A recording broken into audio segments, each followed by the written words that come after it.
Welcome to In Studio from Simply Timeless. I'm Jay Daniels. It's a privilege to have you with us this week. Recently, I had the great pleasure of speaking with the critically acclaimed vocalist and composer, Karrin Allyson. Not too long ago, she released the album Some of That Sunshine. In fact, it was her first album composed entirely of her own original songs. She and I talked about the album and some of the influences behind it, but during this conversation, you're also going to hear how Karrin views her role as a female artist in the world of modern jazz.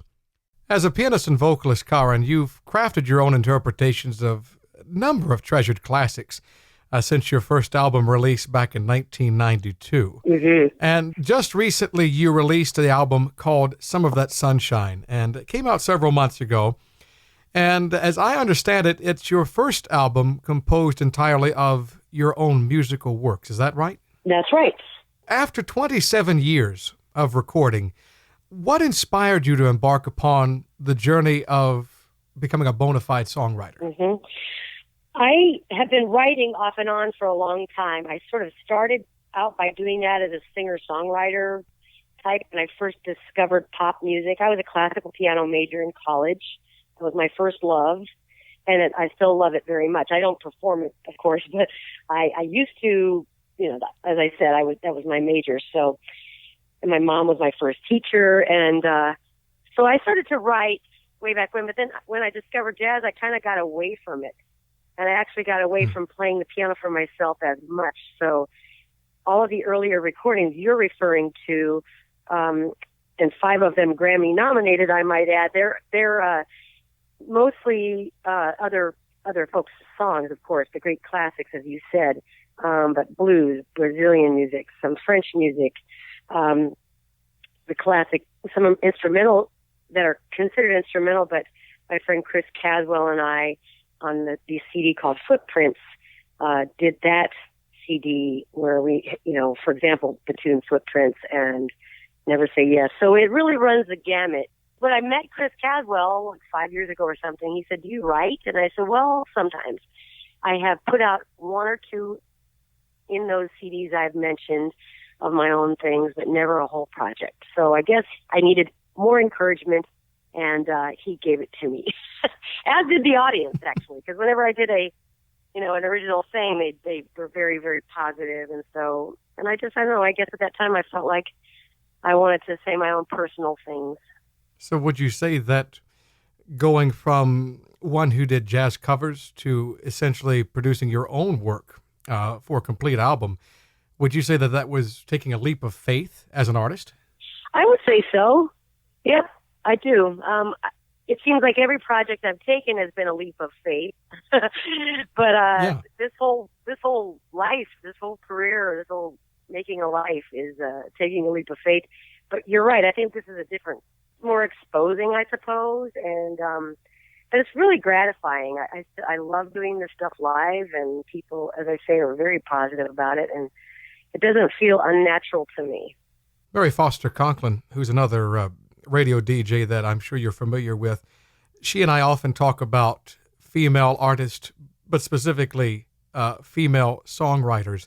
And as you know, throughout the history of jazz, there were not too many in the early days of jazz. There were a few, but not many. But now we're seeing more and more women coming out with their own works, not just as performers, but actual original works.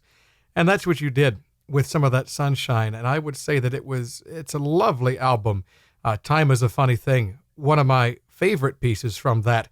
And I listened to the stories that you weave, things that are really applicable to what's happening in 2019. And you hear the words sunshine. And sometimes we could use a little bit of sunshine in our lives. But when you thought about the concept of the album, when you thought about the songs that you wanted to present, was there a certain strategy? Was there a certain sort of structure that you had in mind when putting the album together? That's a great question, and I did grapple with that for a while. I grappled with actually just interspersing my own stuff with, again, more other people's songs, and then I finally just said, no, I just want to do a whole thing of my own stuff. And I have a co-writer too, as I mentioned, Chris Caswell.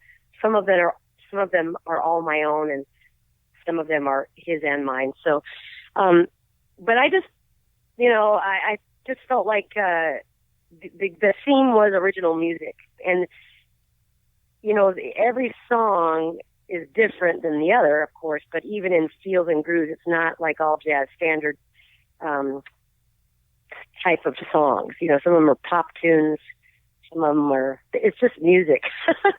And so with vocals, with lyrics and vocals, of course. But so that was the theme, and that's a really great question, because I did grapple with that, and I finally just said, as you mentioned, take that really big leap of faith and go for it. So when we're thinking about songwriting, you obviously had an idea of what you wanted for this album, but let's now examine the songs themselves. You said that you've written on and off for several years, and you mentioned that album with a vocalese take, so to speak, on Footprints. Everyone has their own system for how they are, I guess, inspired to do a song. Some have the melody first, some have the lyrics first, sometimes it just comes all at once. For you, when you're able to sit down and compose, how does it typically come to you?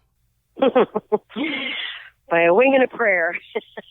I think I have so many ideas written down on napkins, on pieces of scraps of paper, on my iPhone, just ideas that I have. It either comes lyrically or melodically, or perhaps in a rhythmic form. So anything like that gets me started. I really don't have one way. If somebody gives me lyrics, let's say, then that's easier for me actually to write music to. I think lyrics are harder for me. So I wish I had a formula. My friend Chris Caswell, I mentioned, he really is a craftsman, and he he wrote with some of the best. He writes with Paul Williams and many other wonderful songwriters. So, his thing is more looking at it like a craft, whereas mine, I'm a performer. I sing almost every other day out in public, and so mine is however it comes, basically. Do you ever wake up with those 2 a.m. inspirations while you're trying to sleep, and all of a sudden you're awake and there's a melody? Have you had that happen before? Oh, yeah. Yeah, and it's always a mistake when you say, oh, I'll remember that. Nope. Get up, write it down. So you're saying this from experience. You've been one of those, like, no, I'll be fine, and you wake up and it's gone. Exactly. Mm-hmm. Did you receive any sort of training as far as composition? There's certain ideas as far as voice leading certain leaps within music. I realize it goes back to classical, as you well know. But when it came to your own works, you said you compose on a wing and a prayer a lot of times. That's how it comes to you. Is that more or less the same idea as far as to the actual structure of the song then? Right. That's a great question too.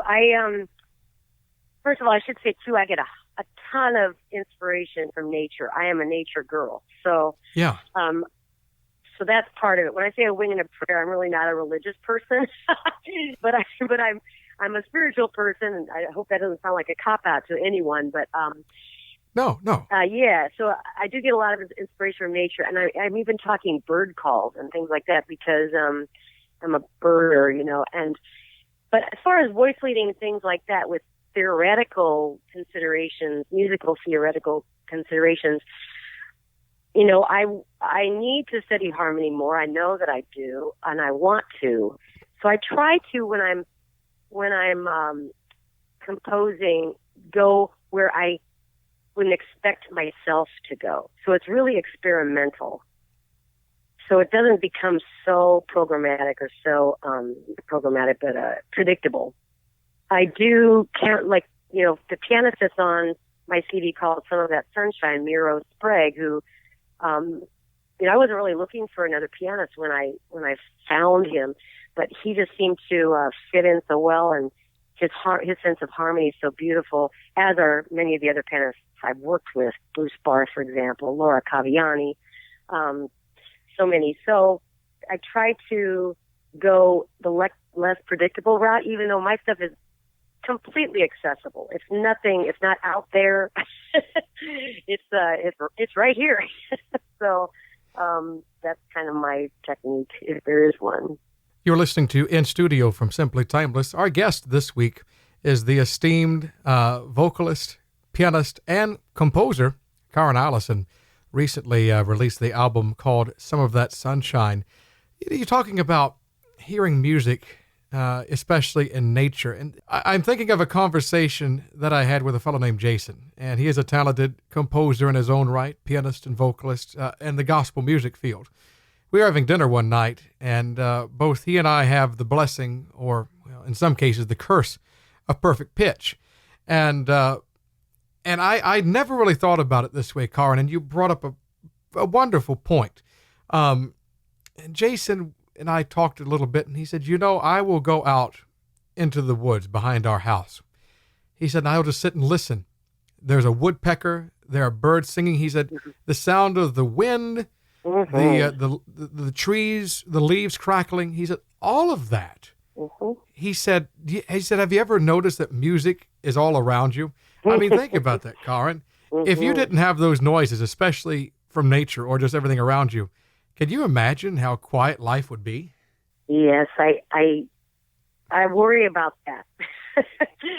Yeah. I very much am, as I said, a nature girl, and I worry very much about that. I'm a member of about 10 different kinds of environmental organizations. And so, no, I can't imagine life without natural sounds. And it's a world I don't really want to be living in. So I do appreciate and am completely aware. It's a blessing and curse for me too. I don't have perfect pitch, but it's a blessing and a curse from you where I have pretty good hearing, and I hear everything all the time. So if I'm on an airplane, I have to have noise cancellation for everything. Machines around us, which it's really it's a drag. But that's part of we're just tuned in, I guess. As musicians, we are tuned in, and so we're listening to everything for better or for worse. I don't ever want to say she's a female composer. You're a composer. You are talented, and you happen to be a woman. But let's be honest here. Women composers have not always been the most prolific in jazz. It was mostly a man's world as far as writing for the longest time. So I guess my question for you is, seeing how things have changed for the better, how they progressed, how do you feel that your contributions, specifically this album, Some of That Sunshine, how do you feel that is beneficial to the continued progression of further inclusion of not only men, but also women and people of all shades being brought together in jazz music? That is a great question too. Just a couple of, you're thought-provoking, Jay. A couple of things that come to mind right away is that I've always been my own band leader. So, and that's not so typical for a female either, at least, I've been at this for, I don't know, many, many years. But I'm always my own band leader. I've done many of my own arrangements. I do play on much of my shows, but not all of them. So there's that independent aspect of what I've been doing for a long time. As a woman singer, I think that even in the jazz world, it's instrumentalists and singers kind of have had this. How shall I put it? A little bit of discrepancy, because a lot of singers, and I face it, I do teach sometimes, and I say we are musicians who sing. Yes. That person over there is a drummer, but they're a musician who plays the drums. That person over there is a saxophone player, but they're a musician who happens to play the saxophone. It's our job to be a musician who sings. So we have to take responsibility for the music. It's not a karaoke show. So you have to be involved in the music. And so I get it as an instrumentalist. I get that, and I can spot it a mile away when any kind of singer, and that goes for instrumentalists too. Not every instrumentalist is a great band leader necessarily either. So singers kind of get a bad rap, although it's also, understandable in some ways. So I'm just going to put that out there. As far as what these songs perhaps might have to offer for women composers, or just composers who happen to be women, I'm just glad to be in the creative game. I'm glad to be, it's gratifying to be, you used the word esteemed, and I really appreciate that because I've worked a long time, and I'm very dedicated, and I love this music very much. So that's very gratifying to me. I think that also women have been doing this forever, but we just don't get the recognition for it, So as they say, the victors write the history. So we just have to, now we are becoming, it's 2019 and it's, never too late, but it's pretty late in the game to be recognizing women in every aspect of life. After all, we are, over 50% of the population. And, it's just that we put on so many hats. We wear so many hats in our lives. As I'm not a mom, but, as mothers, as daughters, as workers, as creators, as whatever. So we just have to wear a lot of hats. Yeah. I heard a jazzer say recently, the norm for the longest time was that you'd have the nice lady who would get up on stage and sing and sound pretty, mm-hmm. and all the guys would play in the orchestra.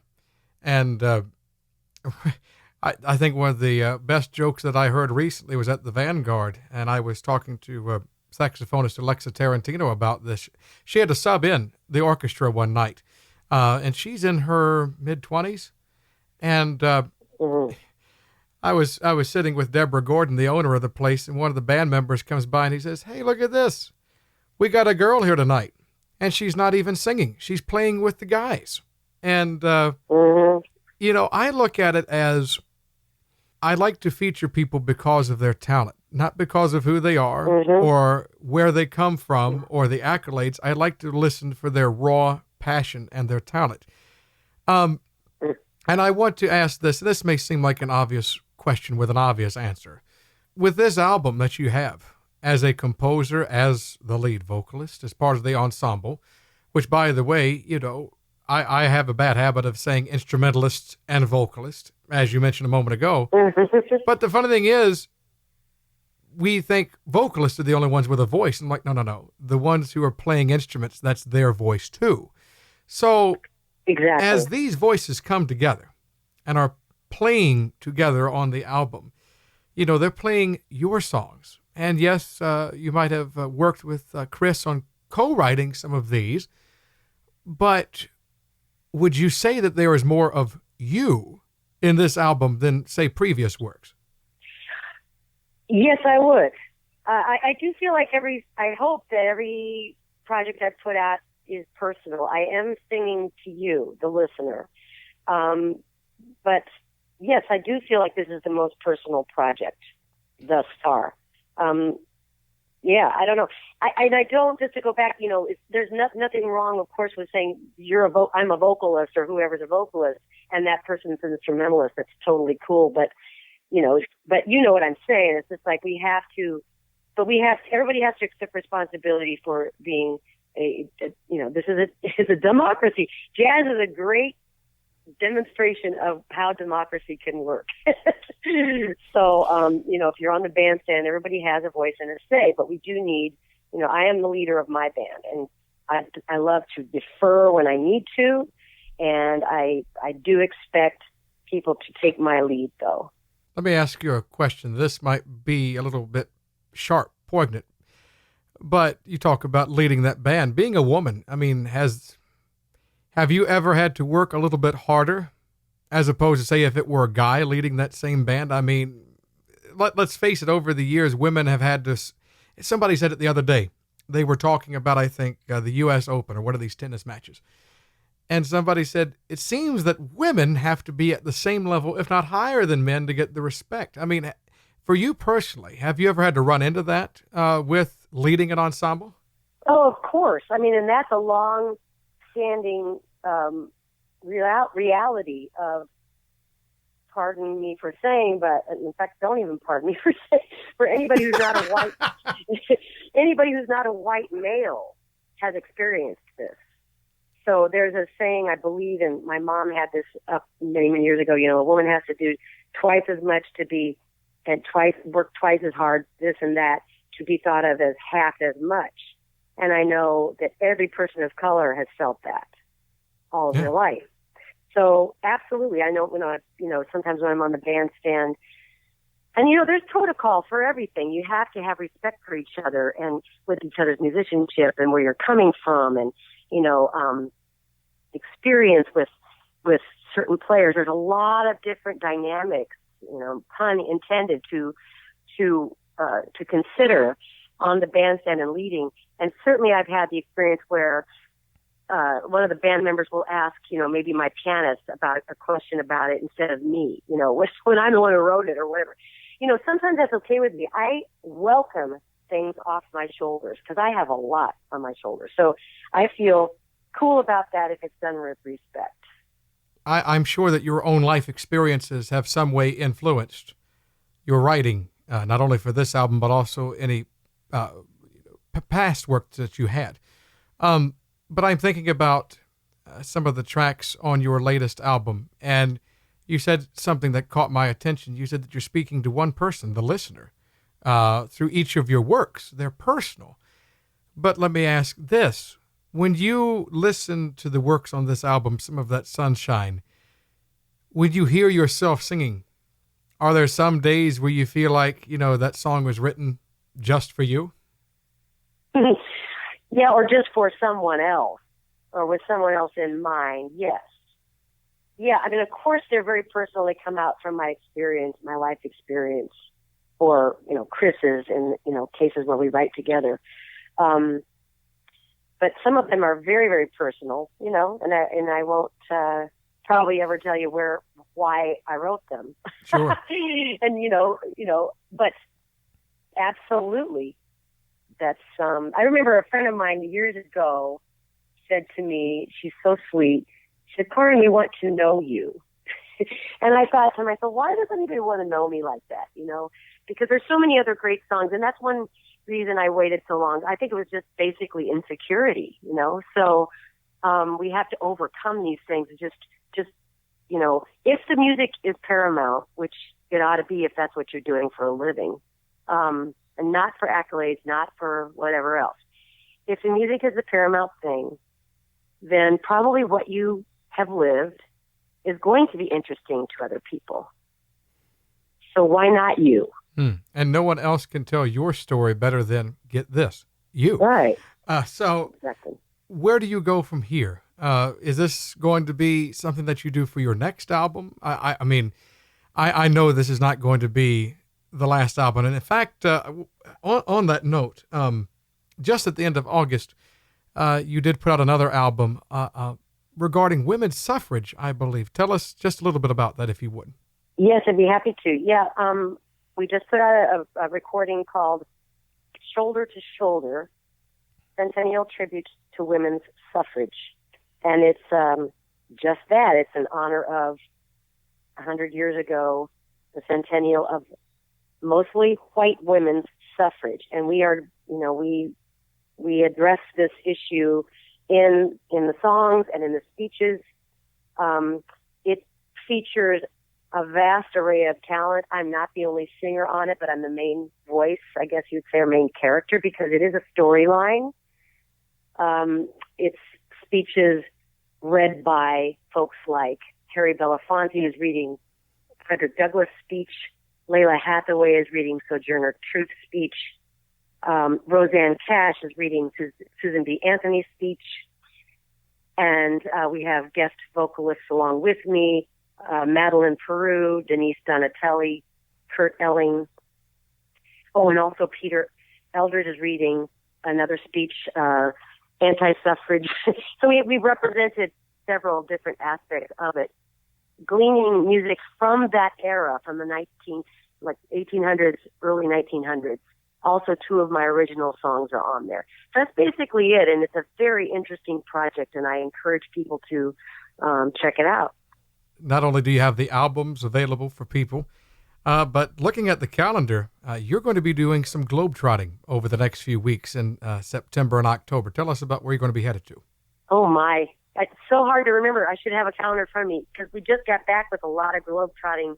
This last summer, I've been to places. I was in Tokyo. I was in the Canary Islands. I was in San Francisco area. I was